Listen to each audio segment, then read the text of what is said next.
Bonjour à tous et bienvenue sur la chaîne de la puce à l'oreille. Cette chaîne sera un complément du blog qui existe déjà depuis 2011. Pour cette première vidéo, je vous fais un tag à la découverte de soi et de ce monde livré. J'ai été taguée par Tali et j'ai fait un article sur le blog que vous retrouverez en barre d'infos. Le tag consiste en 20 questions, à répondre à 20 questions et d'en rajouter une autre pour les prochaines personnes qui sont taguées. C'est parti. Question 1. Plutôt corne ou marque-page? Alors plutôt marque-page, je ne comprends pas et je ne supporte pas les gens qui cornent leurs livres. Pourtant je ne suis pas une grande maniaque de mes livres, j'aime beaucoup qu'ils aient l'air d'avoir vécu. Et pourtant je ne corne pas je ne corne pas mes pages, je suis vraiment marque-page, j'en ai toute une boîte. Question 2. As-tu déjà reçu un livre en cadeau? Bien sûr que oui. Et les derniers romans que j'ai reçus, c'était pour mon anniversaire avec la trilogie Le Labyrinthe. Lis-tu dans ton bain? J'ai la chance d'avoir une baignoire, donc je n'hésite pas de temps en temps à aller bouquiner un petit peu au chaud dans ma baignoire. Souvent je lis les livres qui sont sur ma liseuse car c'est beaucoup plus pratique pour moi. Question 4. As-tu déjà pensé à écrire un livre? Quand j'étais plus jeune, j'avais commencé à écrire un livre, j'avais 12-13 ans et je l'avais fait lire à mon professeur de français qui avait trouvé qu'il était plutôt pas mal. Bien sûr, ce n'est pas de l'ordre du grand roman que l'on peut voir chez les éditeurs, mais j'étais vraiment passionnée par ce que je faisais et malheureusement je n'ai jamais continué. Question 5. Que penses-tu des séries en plusieurs tomes? Alors en général j'aime bien les séries parce que ça permet de suivre des personnages sur du long terme. Après bien sûr il faut que l'histoire s'y prête et que l'auteur fasse bien son travail, je dirais, car certaines séries traînent en longueur et auraient dû compter moins de tomes que prévu. Question 6. As-tu un livre culte? J'ai un petit problème avec ce mot-là parce que je ne sais pas trop comment le définir. Je ne pense pas avoir de livre culte. Après, j'ai des romans ou des mangas qui m'ont suivi pendant plusieurs années et dans mes nombreux déménagements, comme Les Enfants de la Terre ou encore Chobits. Question 7. Aimes-tu relire? Je ne relis pas mes livres, surtout par manque de temps. Avant, je relisais parce que je n'avais pas une palle aussi gargantuesque que maintenant. Maintenant, je ne relis plus. Question 8. Rencontrer ou ne pas rencontrer les auteurs des livres qu'on a aimés? J'ai fait de nombreuses rencontres auteurs, que ce soit pour des dédicaces ou de simples rencontres pour parler avec les auteurs, et je trouve que c'est quelque chose de très intéressant. Ça permet de discuter avec les auteurs des romans qu'on a aimés ou qu'on n'a pas aimés d'ailleurs, et de comprendre le cheminement qu'il y a eu. Question 9. Aimes-tu parler de tes lectures? Bien sûr que oui, sinon nous ne serions pas là, vous et moi. Question 10. Comment choisis-tu tes livres? De façon superficielle à la couverture, de façon naïve en écoutant les autres, et parfois j'ai de très bonnes découvertes et d'autres fois de moins bonnes. Question 11. Une lecture inavouable. Je dirais 50 nuances de Grey, même si je n'ai pas honte de l'avoir lu. Je sais que beaucoup de personnes ne comprennent pas qu'on puisse lire ce livre parce qu'il est mal écrit, et ça c'est plutôt vrai. Après, l'histoire en elle-même, dans le fond, était plutôt pas mal, donc c'est vrai que c'est dommage que la forme ne suive pas. Question 12. Des endroits préférés pour lire? Mon lit principalement. Je me mets au chaud sous ma couette avec ma bouillotte, surtout en hiver, et j'aime beaucoup, surtout que souvent je suis accompagnée de mes 2 chats.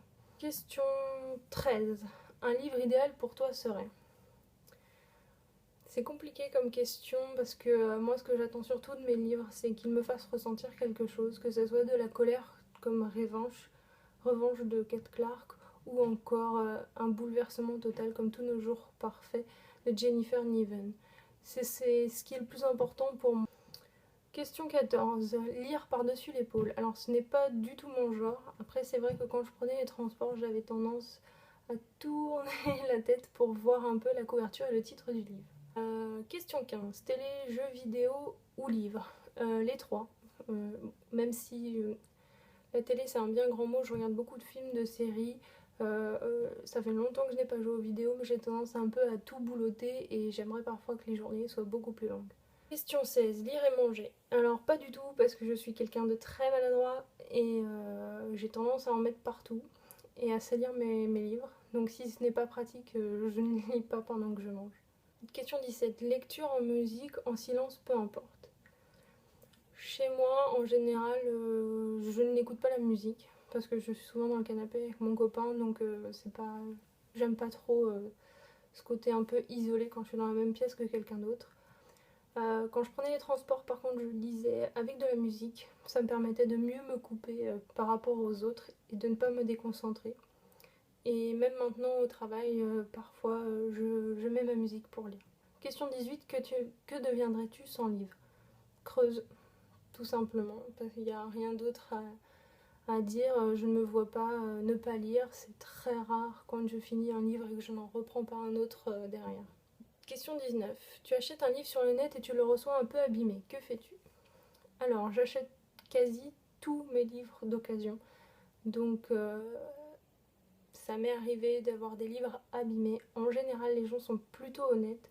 Donc, on est au courant que le livre est un petit peu corné ou que le dos est un peu plié, etc. Donc, en général, voilà, je suis pas trop déçue. Des fois, un peu plus que d'autres fois, mais voilà, je sais à quoi m'attendre quand j'achète mes livres d'occasion. Question 20. Quel est l'élément qui t'a donné le goût de la lecture? Ma grand-mère. Ma grand-mère lisait beaucoup et très vite. Et j'étais admirative et je voulais absolument pouvoir faire pareil. Donc c'est comme ça que je me suis mis à la lecture. Question 21. Que pensez-vous de toutes ces adaptations cinématographiques? Dans une grande majorité, j'aime beaucoup les adaptations cinématographiques. J'aime bien voir un peu les personnages les acteurs qui ont été choisis pour les personnages que j'ai rencontrés au cours de mes lectures. Depuis quelque temps, j'essaie de me détacher des adaptations par rapport au roman parce que je sais que sinon je peux être déçue si j'attends d'avoir un copier-coller. Donc je le prends vraiment comme une œuvre plus ou moins originale, mais pas comme un copier-coller du roman. Question 22. Préfères-tu une palle limitée et maîtrisée ou as-tu opté pour une palle sauvage qui pourrait bien un jour engloutir ton hamster? Alors je soupçonne Tali d'avoir choisi cette question pour moi puisque je pleure souvent sur le manque de bibliothèque et sur l'accroissement de ma palle qui finit par déborder sur les romans que j'ai déjà lus. Donc foncièrement, même sans en avoir le choix, ma palle est complètement sauvage, je ne la maîtrise plus, que ce soit chez les romans ou chez les mangas. Je ne sais plus où les mettre. Des fois je ne sais même pas quoi lire tellement j'en ai. Donc oui, palle sauvage, je n'ai pas honte de le dire. La dernière question que j'avais ajoutée à la liste sur l'article, c'était plutôt manga, BD ou roman, ou les deux. Donc voilà pour cette première vidéo, j'espère que ça vous a plu. N'hésitez pas à me dire s'il y a des choses qui vous ont dérangé ou pas, et si je peux améliorer les prochaines vidéos. A bientôt!